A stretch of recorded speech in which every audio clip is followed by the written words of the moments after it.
That means Hibernate reverse engineering is not always optimal.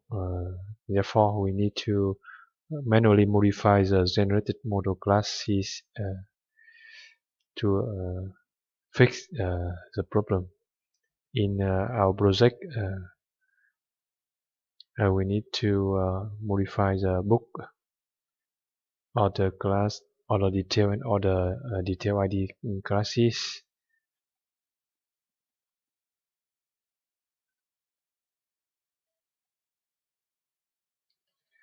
Now, in the OrderDetail class, OrderDetailId class, we move the fields quantity and subtotal here to the OrderDetail class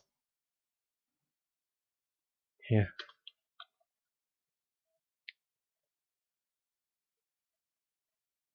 Delete this constructor.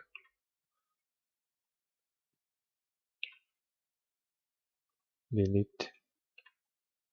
And move the getters and setters method for mapping the two columns, quantity and subtotal here, to the OrderDetail class here.